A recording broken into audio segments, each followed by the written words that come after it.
নমস্কার, সুপ্রভাত সকলকে। আমি শ্রী শুভনাথ মাঝি এবং আমি বর্তমানে গভর্নমেন্ট ট্রেডিং কলেজের একজন ট্রেনি টিচার।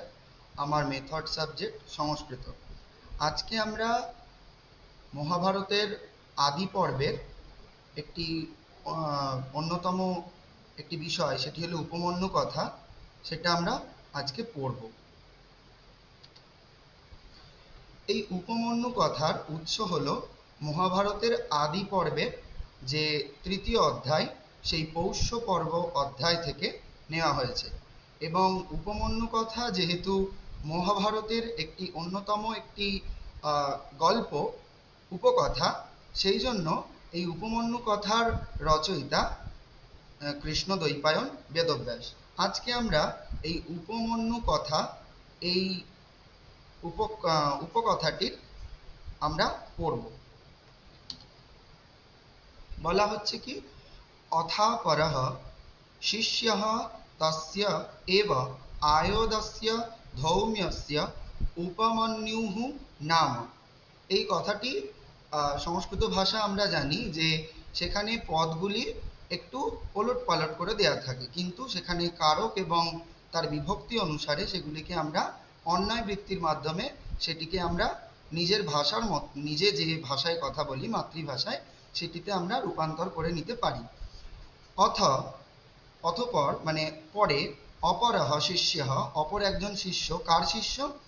না আয়োধস্য ধৌম্যস্য, আয়োধ ধৌমের একজন শিষ্য। তার নাম কি?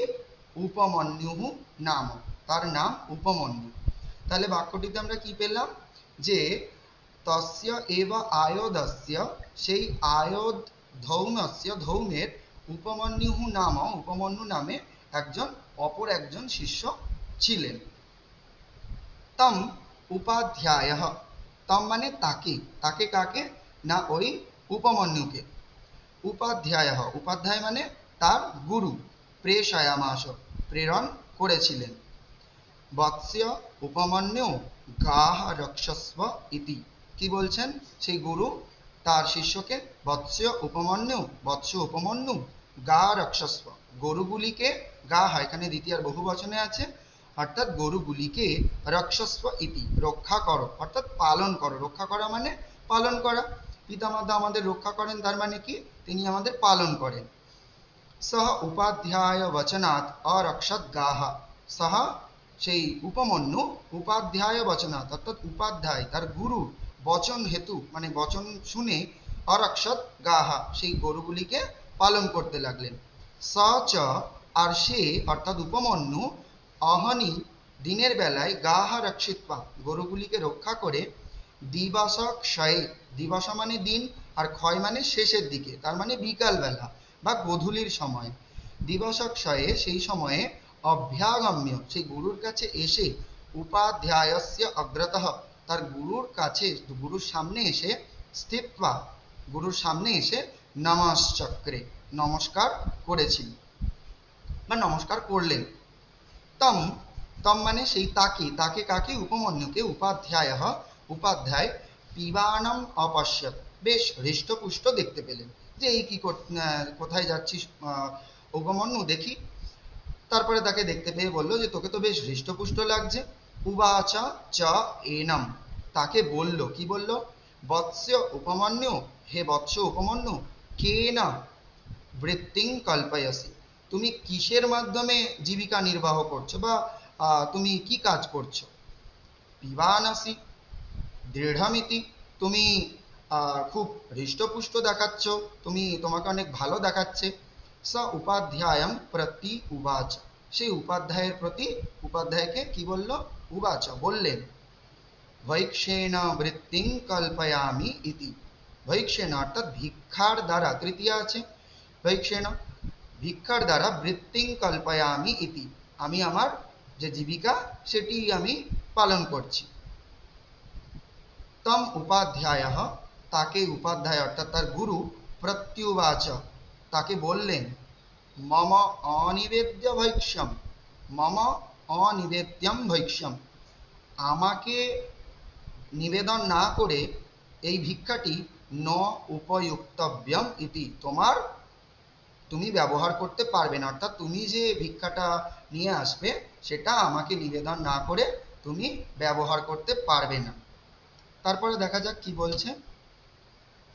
স তথা ইতি উক্ত্বা, সহ সেই উপমন্যু, তথা আচ্ছা ঠিক আছে এই রকমই হবে, ইতি উক্ত্বা এই রকম বলে, পুনঃ অরক্ষত গাহ, পুনরায় সেই গরুগুলিকে পালন করতে লাগলেন। আগে একবার করেছিল, আবার নতুন করে আবার পুনরায় সেই গরুগুলিকে পালন করতে লাগছেন। রক্ষিত্বা চ আগাম্য, রক্ষা করে অর্থাৎ পালন করে, আগাম্য এসে, কখন আসছে সেই দিবসক শয়ে সেটা মনে করে দেখো। তথৈব উপাধ্যায়স্য অগ্রতঃ, সেই রকমভাবে অর্থাৎ আগে যেমনভাবে এসেছিল সেইভাবেই উপাধ্যায়স্য সেই গুরুর কাছে, অগ্রতঃ স্থিত্বা গুরুর সামনে এসে নমশ্চক্রে আবার নমস্কার করলেন। তো গুরুকে নমস্কার করার একটা রীতি ছিল, তো তোমরা বারবার দেখবে যে নমস্কার করছে, সেটা এইরকম মনে করা ঠিক নয় যে বারবার নমস্কার কেন করছে, কিন্তু আমাদের ভারতীয় পরম্পরায় গুরু বা গুরুজন, গুরুস্থানীয় যারা, তাদেরকে নমস্কার করা একটি পুণ্যের কাজ, সেই জন্য সেটি বারবার করলে কোনো দোষের হয় না।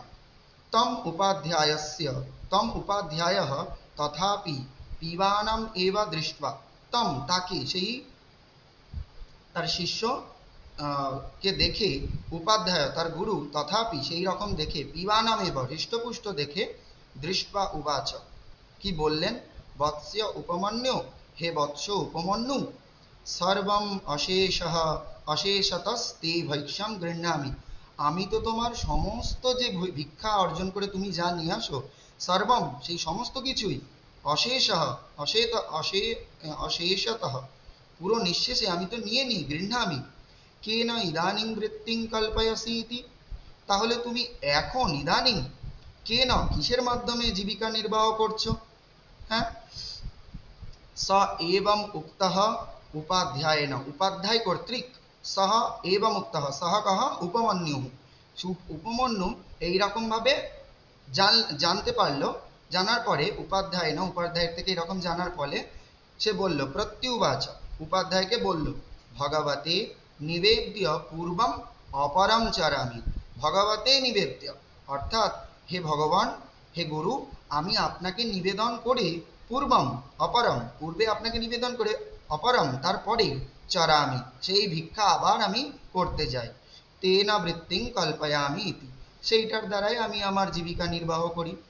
তম উপাধ্যায়ঃ প্রত্যুবাচ, তাকে অর্থাৎ কাকে, সেই উপমন্যুকে উপাধ্যায় আবার বললেন, মা এষা ন্যায়ঃ গুরুবৃত্তি, এই রকম গুরুবৃত্তি করা ঠিক নয়, ন্যায্য নয়, অন্যায্য, অর্থাৎ তুমি গুরুর আজ্ঞা পালন ঠিকঠাক করছো না।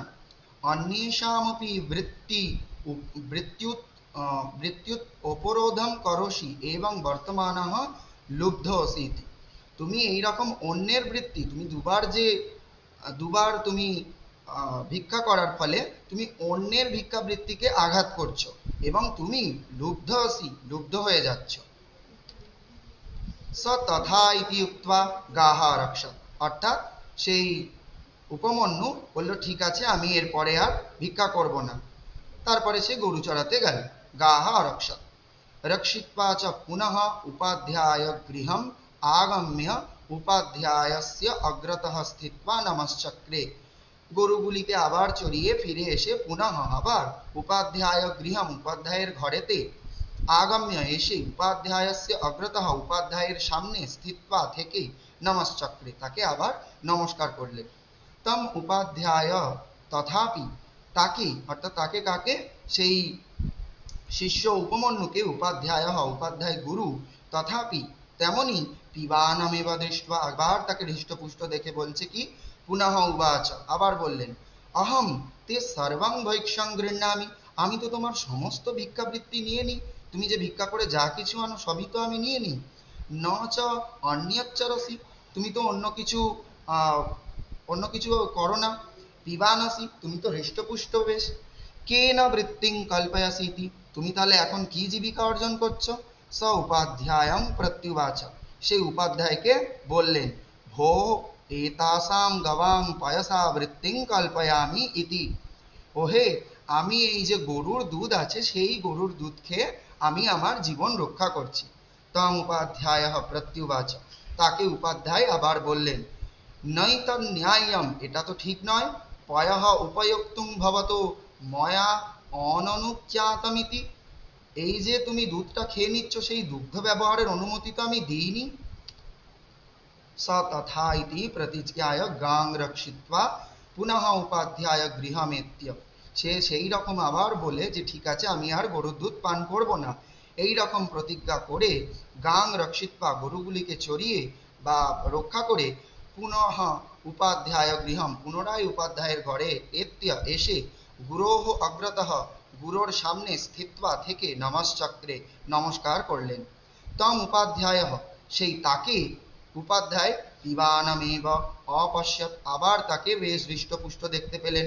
উবাচ এনম ভৈক্ষ্যম ন অশ্নাসি, তাকে বললেন কি, এনাম, একে বললেন, ভৈক্ষ্যং ন অশ্নাসি, তুমি কি ভিক্ষা যেগুলো নিচ্ছ সেগুলো কি খাচ্ছ না? ন চ অন্যচ্চরসি, তুমি তো অন্য কিছুও আচরণ করো না। পয়ঃ ন পিবসি, তুমি তো দুধও খাও না। পিবানসি, তুমি আবার হৃষ্টপুষ্ট। কে না বৃত্তিং কল্পয়সি ইতি, কোন জীবিকা অর্জন তুমি তাহলে এখন করছো? তুমি তো ভিক্ষা যা কিছু আনছো সেগুলোও তো খাও না, তুমি তো অন্য কিছুও জীবিকা অর্জন করো না, দুধও খাও না, তাহলে এখন হৃষ্টপুষ্ট কেন? তুমি কি বৃত্তি করছো বা কি জীবিকা নির্বাহ করছো? স এবা মুক্তঃ, সেই উপাধ্যায় এরকম বললে, প্রত্যুবাচ, সেই শিষ্য বললেন কি, ভোহ ফেনং পিবামি, ওহে আমি গরুর বাছুরেরা দুগ্ধ খাবার সময় যে ফেনা উদ্গার করে সেইটা খাচ্ছি। ইয়ম ইমে বাৎসাহা, যে এই ইমে বাৎসাহা, এই সমস্ত বাছুরেরা মাতৃণাম স্তনং পিবন্তঃ, তাদের মায়েদের স্তন পান করার সময় উদ্গিরন্তি, যেগুলো উদ্গার করে, অর্থাৎ সেই ফেনা। তদেবমপি, এইরকমই বৎসানাং মৃত্যু উপরোধম করোষি এবং বর্তমান, তাহলে তুমি এইরকমভাবে যে বাছুরদের তুমি খাবারটাকে, তাদের বৃত্তি, তাদের যে কাজ, সেটাকে তুমি বাধা দিচ্ছ। ফেনামপি ভবান না পাহাতুম অর্হতি ইতি, তুমি ফেনাও, অর্থাৎ সেই বাছুরেরা যে ফেনা উদ্গার করে সেটাও তুমি পান করতে পারবে না। স তথা ইতি প্রতিজ্ঞায়, সে আচ্ছা ঠিক আছে এইরকম প্রতিজ্ঞা করে, নিরাহারাস্তাহা গাহা অরক্ষত, আহার না করেই সেই গরুগুলিকে রক্ষা করতে লাগলেন। তথা প্রতিষিদ্ধৌ ভৈক্ষ্যং ন স্নাতি, সেই রকমভাবে ভিক্ষা যে অর্জন করে সেগুলোকে, প্রতিষিদ্ধ যে ভিক্ষা সেগুলোকে খাচ্ছে না। ন চ অন্যচ্চরতি, কোনো কিছু অন্য জীবিকা অর্জন করেও খাচ্ছে না। পয়ঃ ন পিবতি, দুধও খাচ্ছে না। ফেনং নৌপযুক্তে, ফেনাও খাচ্ছে না। স কদাচিৎ অরণ্যে, সে কখনো মানে কোনো একটা সময়ে অরণ্যেতে ক্ষুধার্থ অর্কপত্রাণি, ক্ষুধার্ত হয়ে অর্কপত্র, অর্থাৎ তোমরা জানো অর্কপত্র মানে হচ্ছে শিবের গলায় মালা যে দেয়, ওই এক প্রকার ছোট ছোট সাদা সাদা ফুল হয়, সেই অর্ক ফুল, সেই অর্ক ফুলের পাতা খেয়ে, আকন্দ গাছের পাতা খেয়ে ফেললো। স তৈ অর্কপত্রই অভক্ষিতৈহি, সে সেই অর্কপত্র অর্থাৎ আকন্দ গাছের পাতা খেয়ে ক্ষার কটু উষ্ণ বিপাকাভি চক্ষুষী উপহত অন্ধ অভবৎ, সে সেই আকন্দ পাতা খাওয়ার ফলে সেই পাতার ক্ষার, কটু এবং উষ্ণতার বিষক্রিয়া তার চোখে আঘাত করে এবং তিনি অন্ধ হয়ে যান। সো অন্ধপি চক্রম্যমাণ কূপে অপতৎ, তিনি অন্ধ অবস্থায় ঘুরতে ঘুরতে একটি কূপে পড়ে যান। তাহলে তোমরা আজকে উপমন্যু কথা পড়ে বুঝতে পারলে যে উপমন্যু তার গুরুর যে আদেশ সেটি পালন করতে করতে সে কিরকম একটি দুর্বিষহ যন্ত্রণার মধ্যে পড়লো, কিন্তু গুরু ভক্তি তার অটল থাকলো। এর পরবর্তী অধ্যায়ে আমরা দেখতে পাবো তার কিভাবে রক্ষা হচ্ছে সেই অবস্থা থেকে। আজকে এইটুকুই, নমস্কার, ধন্যবাদ।